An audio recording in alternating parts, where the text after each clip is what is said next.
Hello friends, welcome back in our class. उम्मीद करते हैं आप सभी स्वस्थ होंगे और अच्छे से तैयारी कर रहे होंगे। आज की क्लास में हम डीएलएड फर्स्ट सेमेस्टर के फर्स्ट पेपर बाल विकास एवं सीखने की प्रक्रिया इस सब्जेक्ट के महत्वपूर्ण अति लघुत्तरीय प्रश्नों को हल करेंगे। ये प्रश्न आपके एग्ज़ाम में 1 मार्क्स के पूछे जाते हैं और आपके एग्ज़ाम के लिए बेहद ही इम्पॉर्टेंट होते हैं, तो आप इन्हें अच्छे से ज़रूर तैयार करें, क्योंकि जब आप एमसीक्यू क्वेश्चन और शॉर्ट क्वेश्चन इन दोनों को अच्छे से तैयार कर लेते हैं तो आपके मार्क्स ज़्यादा आने की संभावना बढ़ जाती है और साथ ही साथ बैक लगने की संभावना भी कम हो जाती है।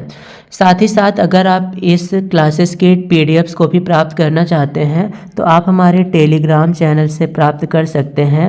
हमारा टेलीग्राम चैनल है मैथ्स बेसिक कॉन्सेप्ट्स नेम से, मैथ्स बेसिक कॉन्सेप्ट्स, जिसका लिंक आपको डिस्क्रिप्शन में मिल जाएगा, तो आप यहाँ से टेलीग्राम लिंक को ज्वाइन कर सकते हैं। आइए स्टार्ट करते हैं। क्वेश्चन नंबर 1, पहला प्रश्न है चिंतन क्या है। तो इस टाइप के क्वेश्चंस आपके पेपर में बहुत ज़्यादा पूछे जाते हैं और यहाँ पर आप कोशिश करें कि इन सभी क्वेश्चंस में अपनी परिभाषा लिखने के स्थान पर आप किसी साइंटिस्ट की परिभाषा लिखें, तो आपके पूरे मार्क्स 100% मार्क्स मिलने की संभावना बढ़ जाती है।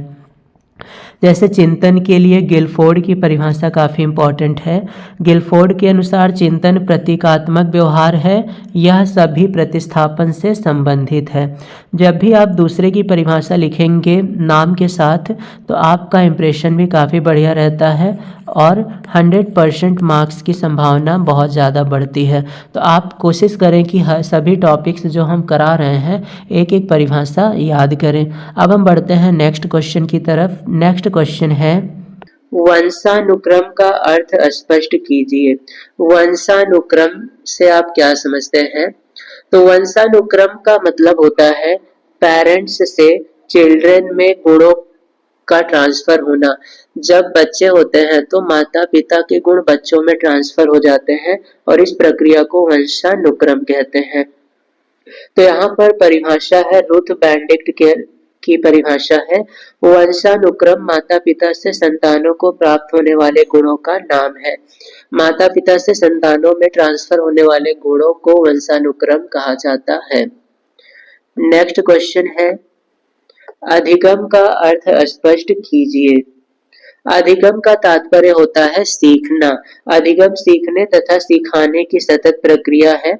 अब इसके लिए आप क्रो एंड को की परिभाषा दे सकते हैं, ज्ञान एवं अभिवृद्धि की प्राप्ति ही अधिगम है। तो ये परिभाषा काफी इंपॉर्टेंट है क्रो एंड को की, तो आप इसे भी जरूर याद रखें। ये सभी क्वेश्चंस आपको एग्जाम में 1 मार्क्स 100% दिलाएंगे। नेक्स्ट क्वेश्चन है तर्क से क्या तात्पर्य है। तर्क को कहा जाता है रीजनिंग, भी हम कह सकते हैं रीजनिंग। रीजनिंग से आप क्या समझते हैं? तो जब किसी उद्देश्य के लिए हम मन में चिंतन करते हैं तो इस प्रक्रिया को तर्क कहा जाता है। उद्देश्य या लक्ष्य को मन में रखकर क्रमानुसार चिंतन करना तर्क कहलाता है। तर्क का क्वेश्चन भी आपके लिए काफी इंपॉर्टेंट है। नेक्स्ट क्वेश्चन है स्मृति जो एक जटिल मनोशारीरिक योग्यता होती है के अंतर्गत होने वाली 4 प्रक्रियाओं के नाम बताइए। स्मृति से संबंधित 4 प्रक्रियाएं कौन कौन सी हैं? पहली प्रक्रिया है सीखना, दूसरी है धारण करना, तीसरी है पुनः स्मरण और चौथी है पहचान। ये 4 प्रक्रियाएं स्मृति से संबंधित हैं। नेक्स्ट क्वेश्चन है क्रंदन, बलबलाना, हाव भाव, शब्द भंडार तथा बॉक्स निर्माण ये बालक के विकास की किस अवस्था से संबंधित है? इन सभी का संबंध शैशवा अवस्था से होता है। नेक्स्ट क्वेश्चन है अशिक्षित व्यक्ति या बालक के बुद्धि मापन किस परीक्षण से करते हैं? अशिक्षित व्यक्ति या बालक के बुद्धि मापन का परीक्षण अशाब्दिक परीक्षण से किया जाता है, जिसमें बिना शब्दों के ही उनके बुद्धि की परीक्षण को हम करते हैं। नेक्स्ट क्वेश्चन है कोहलर ने अपने व्यक्तित्व के सिद्धांत का प्रतिपादन किसके ऊपर प्रयोग करके किया? कोहलर ने अपने व्यक्तित्व के सिद्धांत का प्रतिपादन किस पर प्रयोग करके किया था? तो कोहलर ने अपना प्रयोग किया था वनमानुष पर। नेक्स्ट क्वेश्चन है, स्टैनले हॉल ने किशोरावस्था को कौन सी अवस्था कहा है? हॉल ने किशोरावस्था को और क्या नाम दिया है? तो हॉल के अनुसार किशोरावस्था बड़े बल, तनाव, तूफान तथा विरोध की अवस्था है।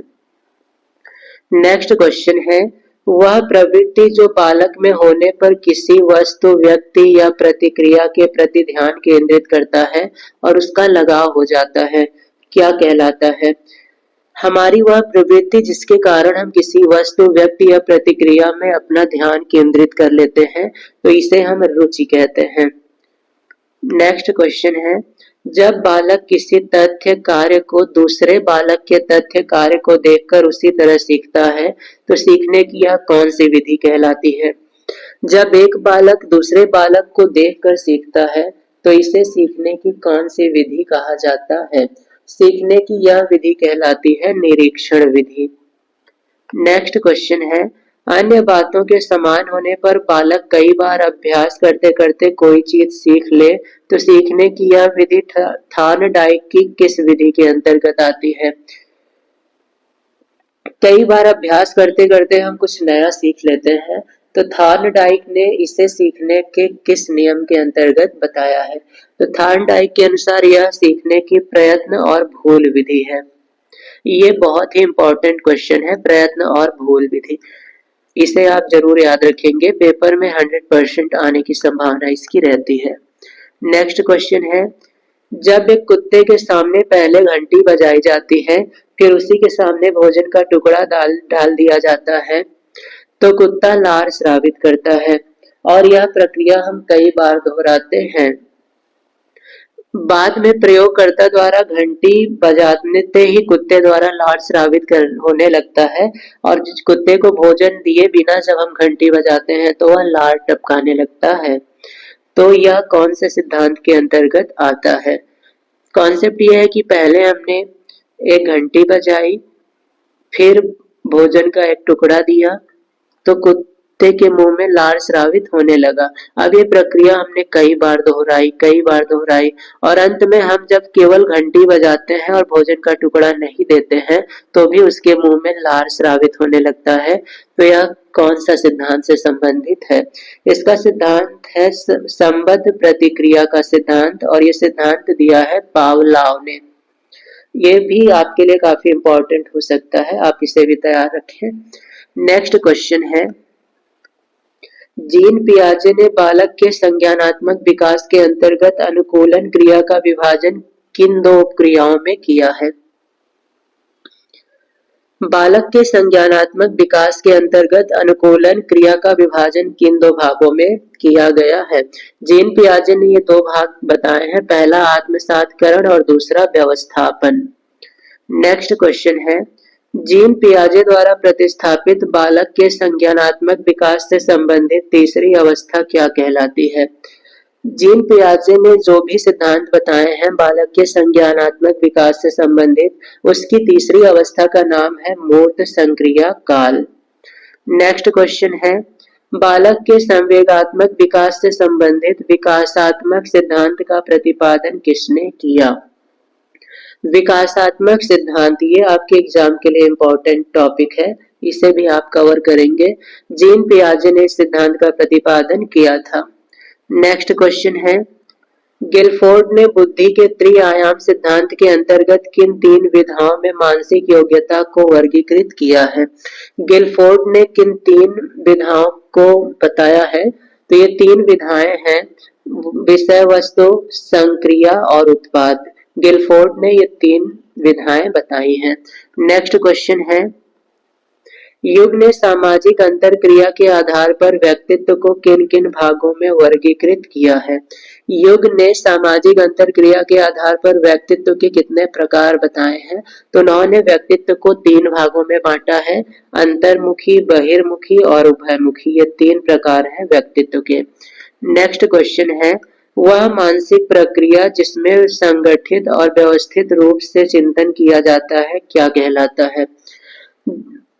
संगठित और व्यवस्थित रूप से चिंतन करने की प्रक्रिया को हम क्या कहते हैं? तो मानसिक प्रक्रिया जिसमें संगठित और व्यवस्थित रूप से चिंतन किया जाता है उसे तर्क कहते हैं। नेक्स्ट क्वेश्चन है, बालकों की वह मनोस्थिति जिसके द्वारा वह विभिन्न परिस्थितियों में व्यक्तिगत तथा सामाजिक समायोजन करने में समर्थ होता है, क्या कहलाती है?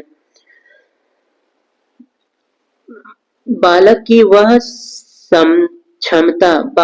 वह क्षमता जिसके द्वारा वह विभिन्न परिस्थितियों में व्यक्तित्व तथा सामाजिक समायोजन करता है, उसे मानसिक स्वास्थ्य कहा जाता है।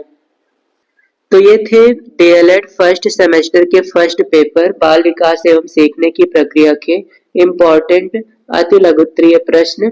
उम्मीद करते हैं आप सभी ये क्वेश्चंस अच्छे से तैयार करेंगे।